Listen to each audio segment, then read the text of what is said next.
नमस्कार, जय भीम. दैनिक बहुजन सौरभच्या यूट्यूब चॅनलमध्ये तुमचं स्वागत.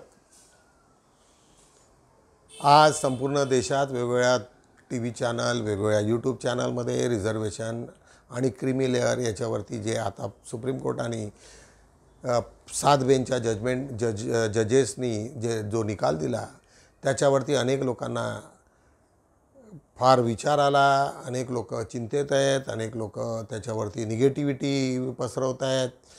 नागपूरलाही परवा अशीच एक मीटिंग झाली. नागपुरातले काही प्रतिष्ठित व्यक्ती आलेत आणि तिथे मी माझे विचार मांडले. मी म्हटलं की जर क्रीमी लेअर जर तुम्ही लावलं तर जनरलपेक्षा क्रीमी लेअरचं 4% जास्त मार्क आहेत आणि क्रीमी लेअर अशाच लोकांना लावला जाते की ज्याचं इन्कम जास्त चांगलं आहे. जर बाकीच्या लोकांसाठी जर 8 लाखाची मर्यादा असेल तर SC ST साठी ती मर्यादा शिथिल होऊन 5 लाख होईल, 3 होईल, काहीतरी होईल. परंतु ज्या लोकांकडे सुविधा आहे, पैसे आहेत, त्या लोकांनी SC STच्या लोकांसाठी मागच्या जे गरीब लोक आहेत त्यांच्यासाठी जागा सोडावी. हा सेल्फिश मोटो तो लोकांनी सोडावा असं ते जजमेंट होतं. अनेक लोकांना माहिती आहे, परंतु पॉलिटिकली लोक जे स्ट्रॉंग आहे, मोठ्या प्रमाणामध्ये जास्त संख्या आहे, मग ते SC STचे OBCचे असो, त्याच्यावरती त्या लोकांची मक्तेदारी कंटिन्यू करावी. कारण व्होटर बँक असल्यामुळे हा सर्व इश्यू आहे. कोणीही कोणताही पक्ष याच्यामध्ये पडण्याच्या मूडमध्ये नाही. दुसरं असाही प्रश्न केला की तुम्ही जाती वर्गीकरण तुम्ही ब्राह्मणांचं का करत नाही. हा विषयच नाही. पहिली गोष्ट कसं होईल, आता मला सांगा की जनरलमध्ये जर लोकांना तुम्हाला कॉम्पीट करायचं असेल, आता समजा ब्राह्मणांचं पर्सेंटेज आहे 60% त्यांनी ऑलरेडी ऑक्युपाय केलेलं आहे. मग त्या 60 पैकी आता जर मेरिटोरियस असेल तर तो काय परीक्षेला बसता येणार नाही का? त्याला म्हणणार की तुम्ही परीक्षेला जाऊच नका, तुम्ही बसूच नका कारण तुमचा पर्सेंटेज संपला आहे, असा इश्यू असतो का? असं नाही आहे. त्याच्यामुळे लोकांनी थोडं शांत चित्ताने आणि त्याच्यावरती थोडासा विचार करावा. जनरल आणि याच्यामुळे जनरलचाच नुकसान आहे. कारण आपण लोक जनरलशी कॉम्पीट करू. आतापर्यंत अनेक लोकांना विषय न समजल्यामुळे तिथल्या तिथेच गुरफळत राहिलो आणि आपलं जेवढं रिझर्वेशन होतं तेवढ्यात आपण खुश राहत होतो किंवा 50%ची मर्यादा होती. पण 50%पेक्षा आता जास्त लोकांनी जर जनरलमध्ये जर कॉम्पीट करायला लागले तर निश्चितच ब्राह्मणांची संख्या कमी होईल. यावरती आधारित निगेटिव्ह आहेत, पॉझिटिव्ह आहेत, परंतु तुम्हाला व्हिडिओ सर्व समजण्याची गरज आहे आणि त्याच्यासाठी आम्ही हे घेऊन येऊ. परंतु शांत चित्तेने विचार करून आपण याच्यामध्ये काय मार्ग निघेल हा तुम्ही विचार केला पाहिजे. म्हणून हे दोन्ही व्हिडिओ तुम्हाला प्रेझेंट करता है. बघूया हे. तो जिन्हें लग रहा है कि भाई यहां एक तबका है, किसी को लग रहा होगा कि जाटव बाहर निकल जाएगा तो दूसरे को मौका मिल जाएगा, वाल्मीकि को मौका मिल जाएगा, ये भूल जाइए.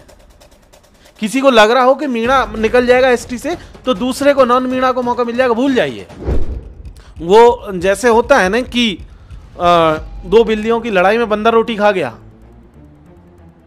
पहले एक को थोड़ा टुकड़ा ज्यादा दिया तो दूसरी को तैयार कर दिया कि तुमको कम मिला, देखो ये ले रहा है, और वो तोड़ तोड़ के सारा खा गया. ये सीधा सीधी सुप्रीम कोर्ट ने संविधान सभा के डिसीजन को चैलेंज किया है. ST ने किसी ने मांगा ही नहीं, लेकिन क्योंकि उनके माथे पर जबरदस्ती वो फिल्मी डायलॉग की तरफ चिपका दिया गया कि लिख दीजिए मेरे माथे पर कि इसका बाप चोर है. जो जजेस बैठे उनके माइंड सेट पर सवाल उठाना एकदम लाजमी है. विद ड्यू रिस्पेक्ट उनके डिसीजंस को देखेंगे तो पता चलेगा कि वो निहायती ST SC OBC के विरोधी जजमेंट्स हैं. सुप्रीम कोर्ट के जज अगर कानून के दायरे के बाहर जाकर के और बेसिक फिलॉसफी से बाहर जाकर के इस तरह की शब्दावलियां इस्तेमाल कर रहे हैं तो as a lawyer, as a social concern वाले आप इसको कैसे देखते हैं? जिन जजों ने कमेंट किया है अब उनका नंबर आने वाला है, वो किस जाति और किस समाज से आते हैं. जब इस तरह की भाषा इस जजमेंट में यूज कर रहे हैं, सुप्रीम कोर्ट में जो जज आते हैं वहाँ पर ऐसे आते हैं कि किसी हाई कोर्ट का प्रतिनिधित्व हुआ कि नहीं हुआ. मैंने कहा ये सिस्टम बंद होना चाहिए. ये देखा जाना चाहिए अब कि समाज का प्रतिनिधित्व नहीं हुआ सुप्रीम कोर्ट में. जो आप बैठ के यहाँ फैसले सुना देते हो देश के सामने और देश सोचता सुप्रीम कोर्ट ने पता नहीं क्या कर दिया, क्या तीर मार दिया. सुप्रीम कोर्ट के अंदर ही सबसे ज़्यादा भेदभाव हो रहा है देश के साथ. ये जो एक आदिवासी समुदाय को दूसरे आदिवासी समुदाय के खड़ा करके और आदिवासियों को जो लड़ने की राजनीति तो चलती ही रहती है, अब इस पर उसका क्या असर पड़ने वाला है? एक जस्टिस साहब हैं पंकज मित्तल जी, उन्होंने गीता को कोट किया है। उन्होंने कहा कि गीता में ये श्लोक है, इस श्लोक में वर्ण व्यवस्था के बारे में ये लिखा गया है और वर्ण व्यवस्था में ये कैटेगरीज हैं। लेकिन वहीं वो ये बताना भूल जाते हैं कि वर्ण व्यवस्था का जिसका उन्होंने कोट किया है उसमें तो आदिवासी वहां भी नहीं है। क्या सुप्रीम कोर्ट संविधान से ऊपर चला गया है, या ये बेंच ऊपर चली गई है, या ये बेंच ये सजेस्ट कर रही है कि भाई अब आप जो है कॉन्स्टिट्यूशन में चेंज कर सकते हैं, हमने रास्ता खोल दिया, अब आगे का काम आपका है। देश में 7 IIMs में 0 ST फैकल्टी हैं। जज साहब बताएं कि 0 का वर्गीकरण क्या होगा, 0 का कौन सा हिस्सा ST के किस वर्ग को जाएगा, 0 का कौन सा हिस्सा ST के कौन से वर्ग को जाएगा। जो बाकी का 98% हिस्सा है, जो मलाई खा करके बैठा हुआ इस देश का सवर्ण तबका, उसका वर्गीकरण होना चाहिए था ना। बताते ना वहां पे कि किसको कितना मिला है। Political war in Maharashtra heats up ahead of assembly polls. Describing Union Home Minister Amit Shah as the political heir of Ahmad Shah Abdali, Shiv Sena UBT chief and former Maharashtra Chief Minister Uddhav Thackeray launched a scathing attack on the BJP. He said those who went all the way to Pakistan to eat the birthday cake of then Prime Minister Nawaz Sharif should not teach Hindutva to his party. Uddhav Thackeray, also Deputy Chief Minister Devendra Fadnavis, called him a bedbug and claimed that he is not capable to challenge him. Maharashtra Deputy Chief Minister Devendra Fadnavis hit back at Uddhav and claimed that he is a frustrated person and it has affected his mind badly. Maharashtra Chief Minister Eknath Shinde also rained fire on Uddhav and claimed that he is behaving like this because the ground underneath his feet is falling and he has a rotten mindset. This came days after Union Home Minister Amit Shah launched an unsparing attack at MVA leaders and called Uddhav a fan of Mughal Emperor Aurangzeb. Uddhav Thackeray एक निराश और हताश व्यक्ति है और इस निराशा के कारण उनके दिमाग पर बुरा असर हुआ है और आज का भाषण करने के बाद उन्होंने ये दिखा दिया कि वो सचमुच औरंगजेब फॅन क्लब के सदस्य हैं। एक तर तू राहशील किंवा मी राहीन आणि इकडे मला माहित नाही माझ्या पायाशी एक कलिंगड ठेवले। काही जणांना वाटलं मी त्यांना आव्हान दिलं। मी म्हणजे कोण आणि तू म्हणजे कोण हे समजून घेतलं पाहिजे। मी म्हणजे माझा संस्कारित महाराष्ट्र आणि तू म्हणजे महाराष्ट्रावरती दरोडे टाकणारा दरोडेखोरांचा टोळक्यांचा पक्ष जो आहे तो अख्खा पक्ष। देखणाला कधी आव्हान नाही देत, देखणा अशी अंगठ्याने चिरडायची असतात। त्याच्यामुळे कोणाला तरी वाटलं की त्यालाच बोललोय, मग त्यांनी सांगितलं माझ्या नादाला लागू नका रे, तुझ्या नादाला लागण्या एवढ्या कुवतीचा तू नाहीच आहेस। अहमद शाह अब्दालीचा राजकीय वंशज अमित शहा, अहमद शाह अब्दाली तो पण शाहच होता, तो अहमद शाह होता, हे अमित शाह आहेत। अहमद शाह अब्दालीचा हा राजकीय वंशज हा इकडे वळवळायला आला होता। आम्हाला हिंदुत्व शिकवतोय। अरे नवाज शरीफचा केक खाणारी अवलाद तुमची, तुमच्याकडनं आम्ही हिंदुत्व शिकायचं। See, what I would say is it's Mr. Uddhav Thackeray's style. In his style, he has given a right answer to Devendra Fadnavis and all the BJP netas. That is what I would say. Azad Samaj party के लोकसभा सांसद और दलित सियासत का बड़ा चेहरा चंद्रशेखर आजाद हमारे साथ हैं। Sir, supreme court ने SC/ST रिजर्वेशन के अंदर कोटे के अंदर कोटा का जो फैसला सुनाया है कि राज्य ऐसा कर सकते हैं, इस फैसले पर आपकी क्या प्रतिक्रिया है? देखिए, जैसे अभी आपने कहा कि दलित राजनीति का बड़ा चेहरा, तो मैंने MP बनने के बाद भी अपना स्टेटस नहीं बदल पाया ना, तो रहा तो फिर भी दलित ना। मैं यही आपको समझाने की कोशिश कर रहा हूँ कि सुप्रीम कोर्ट के कितने उस फैसले में कितने जजेस थे, 7 जजेस में से कितने SC/ST के थे, ये देखना पड़ेगा। क्या उनको हमारी पीड़ा का एहसास है? क्या उनको हमारे दर्द का, हमारी आर्थिक स्थिति का, सामाजिक असमानता का, आर्थिक असमानता का और जो जुल्म हम पे होता है उसका एहसास है? क्या उनके पास कोई आंकड़ा है? तो बहुत कुछ है। और फिर हम कॉन्स्टिट्यूशन के आर्टिकल 341 को भी देखेंगे, उसका वायलेशन ना हो जाए। हमें ये भी देखना पड़ेगा कि जब मैंने पहले भी कहा था, जब इकोनॉमिक वीकर सेक्शन पे ऑर्डर आया था तो उसमें SC/ST कितने लोग थे? क्या SC/ST के लोगों से बेहतर SC/ST के बारे में कोई सोच सकता है? अगर सोच सकता है तो 75 सालों में क्यों नहीं सोचा गया? NCRB का डाटा देखता है क्या सुप्रीम कोर्ट? क्या जितने फैसले लिए गए उनकी मॉनिटरिंग करता है क्या? सरकारों की मंशा नहीं जानते हम लोग कि सरकार किस तरह से, जब सरकारें बदलती है, हमने उत्तर प्रदेश को देखा, जिस जाति से जुड़े हुए लोग पॉलिटिक्स में नहीं होते थे उनके लोगों को पूछता नहीं था। और फिर मैंने ये भी देखा कि उनके अधिकारियों को क्या सहना पड़ता था। जब बीएसपी की सरकार गई तो समाजवादी सरकार में क्या हुआ, और समाजवादी सरकार गई तो यादव समाज के लोग साथ क्या हुआ, जाटव समाज के लोग साथ क्या हुआ, सब देखना पड़ेगा। ऐसा नहीं होता है। सर, सैद्धांतिक तौर पर आप क्या मानते हैं, दलित और आदिवासी समाज में जो लोग पीछे छूट गए, इस आरक्षण का लाभ नहीं मिला, उनके लिए अगर अलग से वर्गीकरण का प्रावधान किया जाता है तो सैद्धांतिक तौर पर आप इसमें है कहाँ आरक्षण? है आरक्षण कहीं? निजीकरण इतना कर दिया गया, सुप्रीम कोर्ट ने कभी स्टैंड लिया? आप बताएं ना, इतनी प्राइवेट जॉब्स और संविदा, लेटर एंट्री और तमाम तरह की सफाई कर्मचारी तक तो पक्की जॉब नहीं है। नेहमीप्रमाणे बुद्धा या सिरियलमधनं एक छोटीशी तुम्हाला स्टोरी सांगतोय। तुम्हाला माहिती आहे की बुद्धाचं जास्तीत जास्त राहणं हे जेतवन इथे झालं होतं। जेतवनमध्ये सुदत्त यांची भेट झाली आणि त्याच्यानंतर जेतवनमध्ये, परंतु हा जेतवन हा जो भाग होता हा तिथे प्रसन्नजीत राजाच्या याच्यामध्ये होता। आणि तुम्हाला माहिती असेल की राजा प्रसन्नजीत आणि सिद्धार्थ गौतम याच्यामधलं फार जुनं वैर होतं। म्हणजे प्रसन्नजीतनी ते वैरत्व पोसून ठेवलेलं होतं। त्याच्यावरती सुदत्त म्हणतोय की तुम्ही आता तो सिद्धार्थ राहिलेला नाही, तो बुद्ध झालेले आहेत आणि त्याच्यामुळे तुम्ही त्याच्यात हे करू नका। इव्हन ते म्हणाले की तो हसतोय आणि तो त्यांना सांगतो की राजा शुद्धोधनसुद्धा त्यांचा फॉलोअप झाला, म्हणजे त्याचे शिष्य झालेले आहेत अनेक लोक, अनेक राजा। बिंबिसाचं त्यांनी उदाहरण देतो आणि मग तो म्हणतो की आता त्यालाही चकित होत आहे की राजा प्रसन्नजीत सुदत्ताला काय उत्तर देणार। त्यावेळेस म्हणतो की ठीक आहे, मग तुला मोजावी लागेल ती किंमत, मी जी म्हणेल ते। तर तो म्हणतो की जेवढी तू जागा घेशील तेवढ्या सुवर्ण मुद्रेनी ते संपूर्ण तेवढी जागा पाहिजे, मला एक सुईच्या टोका एवढी सुद्धा जागा मी कमी खपून घेणार नाही, अशा पद्धतीचं ते आव्हान असते। आणि त्याच्यानंतर मग तो सुदत्त आपल्याजवळचे सर्व जी काही संपत्ती असते संपूर्ण तिथे बिछवून सर्व जे काही उरलेलं थोडंफार राहिलेलं असते तेही आपली सर्व काही प्रॉपर्टी विकून त्याच्यातनं सुवर्ण मुद्रा हे करतो।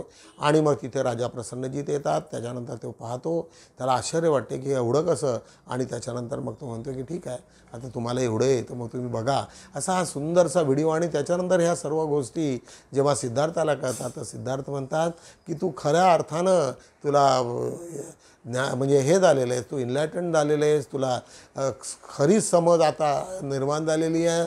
आणि ते ज्या पद्धतीने बोलतात, म्हणजे सिद्धार्थ त्याचा गौरव करतात, हे अत्यंत पाहनीय आहे। एक तुम्हा सर्व लोकांना एक आदर्श आहे, त्याच्यावरती आधारित हा 5-6 मिनिटाचा क्लिप आहे। ते निश्चितच तुम्हाला आनंद होईल, त्याला पाहायला मिळेल आणि सगळे तुम्हाला कळेल। त्यावेळेस बुद्ध त्यांना ते म्हणतात की तुम्ही खऱ्या अर्थानं अनाथपिंडिका आहे, ज्या अशा लोकांना त्यांचं अनाथपिंडिका म्हणून त्यावेळेस त्यांनी गौरव करतात। असा तो हा व्हिडिओ तुम्हाला निश्चितच आवडेल, बघूया आपण।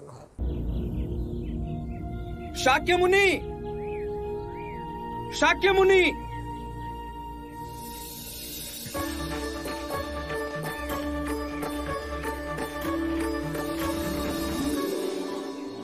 अति शुभ समाचार है।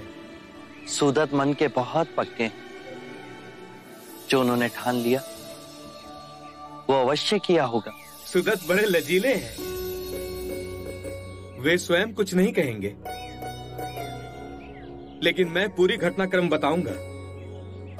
हम दोनों को श्रावस्ती का जैत वन विहार के लिए अति शुभ लगा, किंतु कौशल नरेश प्रसन्नजीत, जिन्होंने ये वन अपने पुत्र जैत को भेंट किया था, वो इसे बेचने के विरुद्ध थे। प्रसन्नजीत ने अपने मन में आपसे पुराना वैमनस्य पाल रखा है। जैसे ही सुदत्त ने प्रसन्नजीत को जैतवन बेचने का प्रस्ताव रखा, वे एकदम क्रोधित हो गए। होश में तो हो सुदत्त, पता भी है क्या मांग रहे हो? जेठवन महाराज, अपने गुरु बुद्ध के विहार के लिए मुझे ये स्थान उचित लगा। हम अपना जैतवन सिद्धार्थ को नहीं देंगे, बड़ा प्रतिशोध है हमारे मन में उसके लिए। अब क्षमा करें महाराज, अब वो सिद्धार्थ कहां रहे? साम्यक संबोधि प्राप्त बुद्ध बन गए, दुखी मानवता को शांति और प्रेम के पथ पर ले जा रहे। भूखे नंगों को अपना अनुयायी बनाना कौन सा कठिन काम है? महाराज, स्वयं महाराज बिंबिसार उनके अनुयायी बने। ब्राह्मणों के सर्वश्रेष्ठ उर्विला कश्यप और उनके सारे अनुयायी बुद्ध के शरण में आए और भिक्षु बन गए। बुद्ध एक परम विभूति है। यदि ये निधि श्रवस्ती आएगी तो अनगिनत मनुष्यों का कल्याण होगा महाराज। तो चलो, मानवता के कल्याण हेतु मैं तुम्हें ये वन दे दूंगा, परंतु तुम्हें इसका मूल्य चुकाना होगा। जो आप कहें महाराज, मुझे स्वीकार है। जैतवन की जितनी भूमि को तुम स्वर्ण मुद्रा से ढाक सको उतनी भूमि तुम्हारी हो, परंतु याद रहे, एक सुई की नोक भर धरती भी मुद्रा से ढक जानी चाहिए। मैं पूर्ण चेष्टा करूंगा महाराज। मैं अचंभित था, लेकिन सुदत्त की भक्ति में जो शक्ति है उसका अनुमान प्रसन्नजीत नहीं लगा पाए। सुदत्त अपनी प्रशंसा सुनने में बड़े संकोची हैं।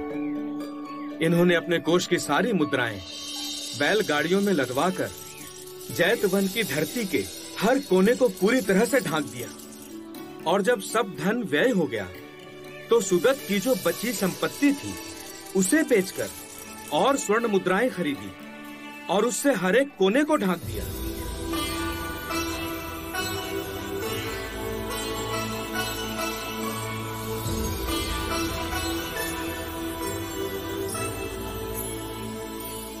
हमें विश्वास था कि तुम हमारी कठिन शर्त पूरी नहीं कर सकोगे। मुझ में इतना सामर्थ्य भी कहां था महाराज। ये तो बुद्ध की कृपा है कि मैं अपने दिए हुए वचन को पूर्ण कर सका। सिद्धार्थ से तुम इतने प्रभावित हुए सिद्धार्थ कि जीवन की पूंजी, अपनी सारी कमाई दांव पे लगा दी। सिद्धार्थ नहीं रहे वो, हम असंख्य सोए हुए मनुष्यों में केवल एक ही है जो जाग गया है, बुद्ध बन गया है। बुद्ध के जहां जहां चरण पड़ेंगे वो धरती पावन हो जाएगी, तीर्थ बन जाएगी। यदि आपने मुझसे मेरे प्राण भी मांग लिए होते तो वो भी मैं भेंट कर देता। फिर ये धन तो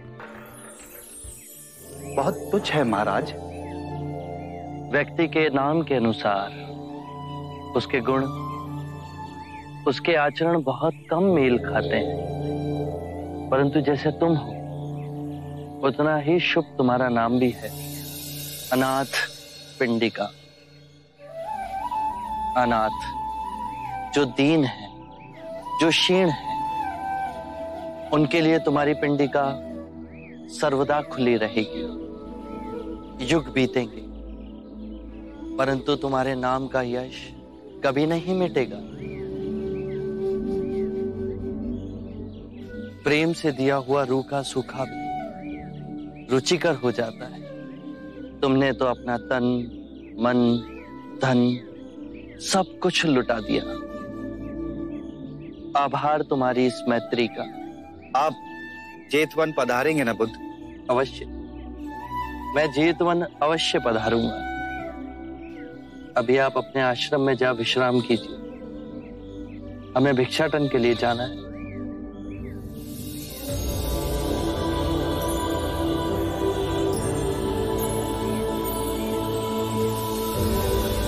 रोजप्रमाणे दैनिक बहुजन सौरभच्या आज दैनिकावरती आज आपण आढावा घेऊया। आज रविवार 4 ऑगस्ट। आजची बातमी SC/ST आरक्षणात क्रीमी लेअर क्वेश्चन मार्क आणि जे झालेलं आहे तर मी मगाशीच सांगितलं की क्रीमी लेअर आणि याच्यात संपूर्ण भारतभर त्याच्यामध्ये त्याचे प्रतिसाद उमटत आहेत आणि अनेक जजेसनी त्यांच्या जस्टिस भूषण गवईच्या निकालावरती हे केलेलं आहे, इंडॉर्स केलेलं आहे, समर्थन दिलेलं आहे, आपली मतं त्याच्यावरती मांडलेली आहेत।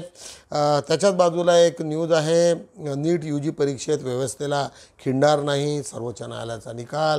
त्यांनी सांगितलं की अजूनपर्यंत आमच्याकडे जे काही छोट्या मोठ्या घटना घडलेल्या आहेत त्यांच्यावरती झालेले आहे, परंतु हे चुकीचं आहे। अनेक लोकांकडे पेपर आले असतील, पास झाले असतील आणि सर्व बेनिफिशरीज असेल, परंतु ते त्यांना पकडण्यात म्हणजे त्यांची हे नसेल, कोण कसं सापडेल?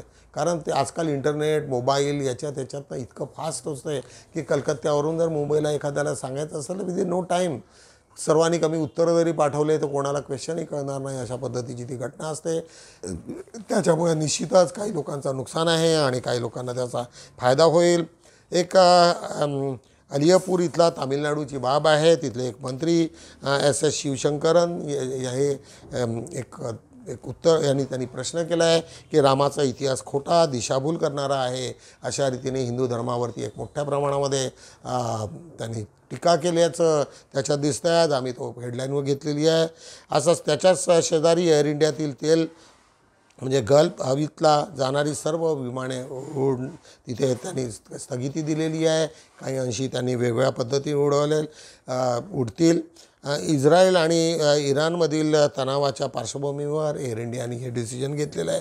कारण आपण जे अमेरिकेत आणि किंवा लंडनला जे आपले विमान जात असतात हे वाया इराणमधूनच जात असतात, त्यांच्याच एरियातनं जातात आणि तिथे जर तसा प्रॉब्लेम झाला असेल तर निश्चितच त्याचा इफेक्ट आपल्यावर होईल.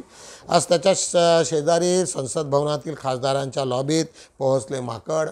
तुम्हाला माहिती आहे की संसदेची नवीन बिल्डिंग आलेली आहे आणि त्याच्यामध्ये परवा मोठ्या प्रमाणामध्ये पाणी टपकत होतं. आज तिथे माकडं शिरले, अशा रीतीने त्यांच्यावरती मोठ्या प्रमाणामध्ये आज लोकांनी टीका केलेली आहे. मनू भोकेरची ऑलिम्पिकमध्ये अद्वितीय कामगिरी, रचला इतिहास, परंतु त्यांना 4थ्या नंबरवरती त्या राहिलेल्या आहेत. त्यांच्याबद्दलची माहिती देणारा आले. BSFच्या महासंचालक पदावरून हटविले.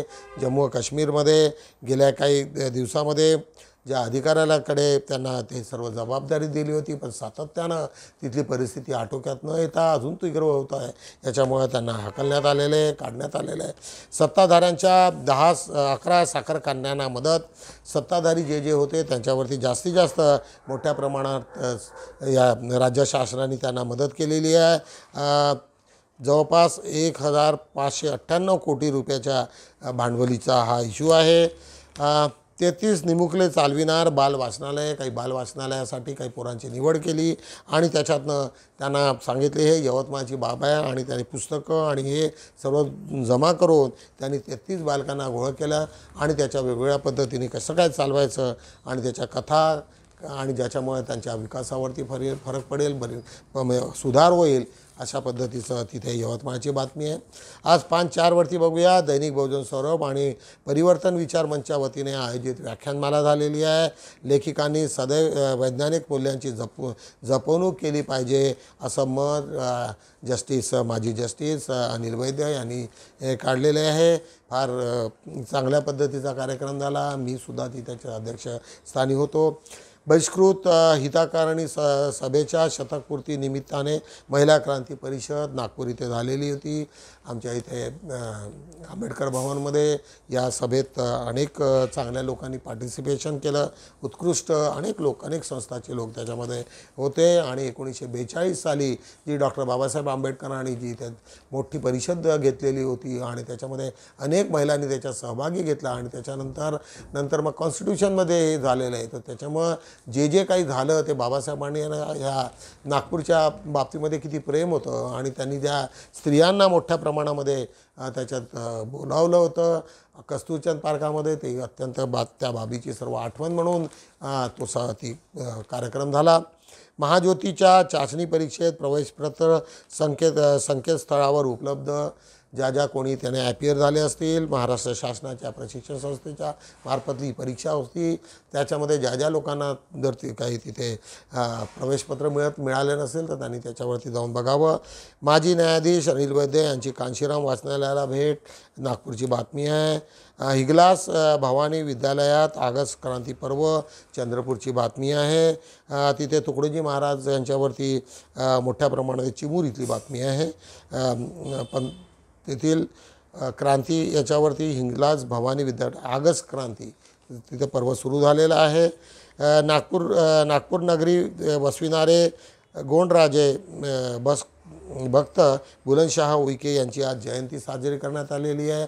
तुम्हाला माहिती आहे की रिझर्व्ह बँके चौकातून आपण ज्यावेळेस कोर्टाकडे जातो त्याच्यामध्ये फार मोठा एक त्यांचा पुतळा बसलेला आहे आणि नागपूरला त्यांनी सर्वात मोठ्या प्रमाणामध्ये तिथे बसवलं आणि त्याच्या जन्मदिनानिमित्त आम्हीसुद्धा त्यांना आदरांजली वाहतो.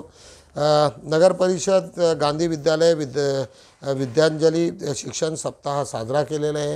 हिंगणा येथे अण्णाभाऊ साठेंना अभिवादन.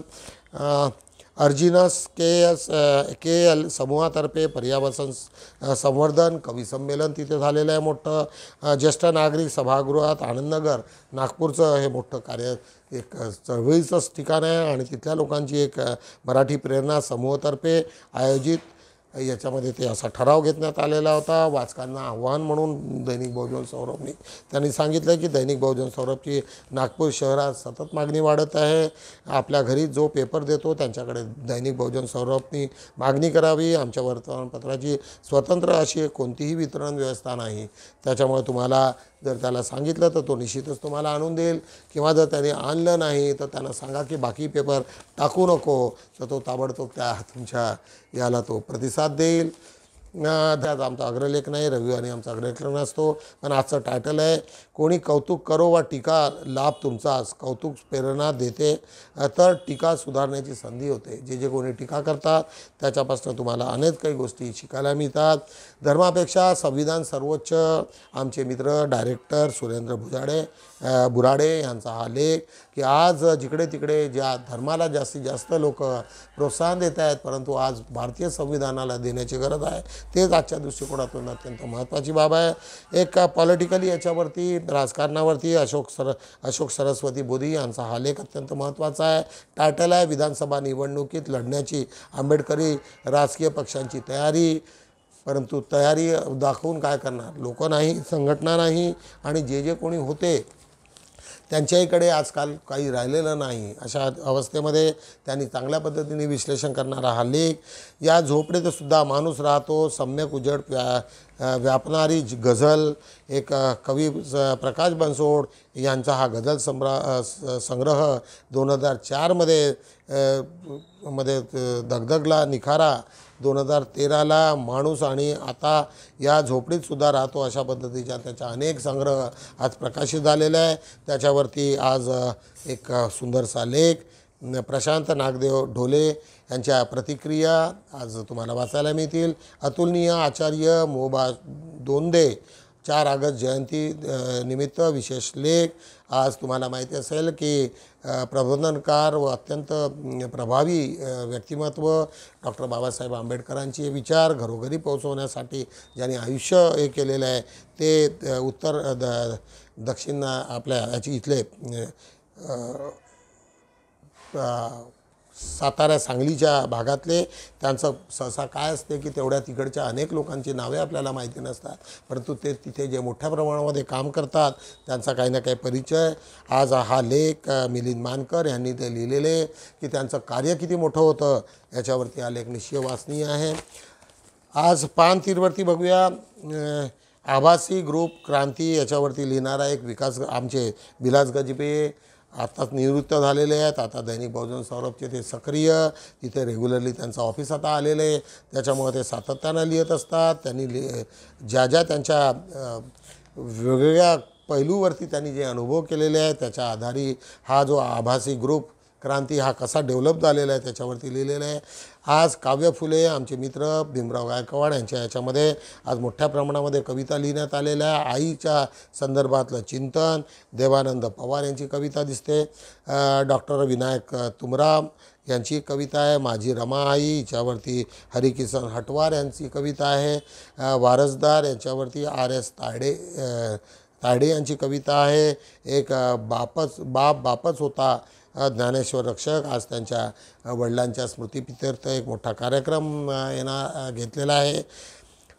काव्य मैफिलीतील मार्गदर्शक कवी अशोक कदम यांच्यावरती लिहिणारा एक चांगला लेख. राष्ट्रपाल सावंत हे सातत्यानं मोठमोठाले जे लोक लुप्त झालेले आहेत वेळेनुसार काळानुसार त्यांच्याबद्दल ते लिहत असतात आणि निश्चितच तुम्हा सर्व लोकांना माहिती असलं पाहिजे. एक प्रेरणादायी जे व्यक्तिमत्व असते या लोकांचा परिचय तुमचा झाला पाहिजे. एक त्याच्याच बाजूला एक सुरेश खोपडे यांची बत्ताशा कशाला मिळतोस मिशा हे वागणं बरं नव्हे अशा पद्धतीचं एक दादा कोंडकेच्या एका याच्यातलं एक गाणं होतं त्याच्यावर आधारित सुरेश यांचा टायटल. त्याच्यात त्यांनी चांगल्या पद्धतीचं एक कथा लिहिलेली आहे. बुद्धचिंतन एक आकलन एक आमचे मित्र दिनेश कोटांगळे यांनी आज समीक्षा लिहिलेली आहे. बुद्ध चिंतनाच्या अनेक पैलूवरती त्यांनी उजेड टाकलेले आहेत. रोजच्या पेपरमध्ये आम्ही एक बुद्ध चिंतन किंवा कुठे ना कुठे महत्त्वाच्या बातम्या आम्ही देत असतो. अशा रीतीने मी दैनिक बहुजन सौरभला संपूर्ण केलेलं आहे. निश्चितच मी तुम्हाला रोजसारखा आजही विनंती करेल की तुम्ही जास्तीत जास्त लोकांना फॉरवर्ड करा, सर्क्युलेट करा. बरेचदा काही ते तकनिकी किंवा काही तांत्रिक कारणामुळे पेपर थोडासा कधी कधी लेट येतो, त्याच्यामुळे मी दिलगीर आहे. आम्ही लवकरच त्याच्यामध्ये काहीतरी इम्प्रूव्हमेंट करण्याचा प्रयत्न करू. भेटूया आपण उद्या. तोपर्यंत जय भीम.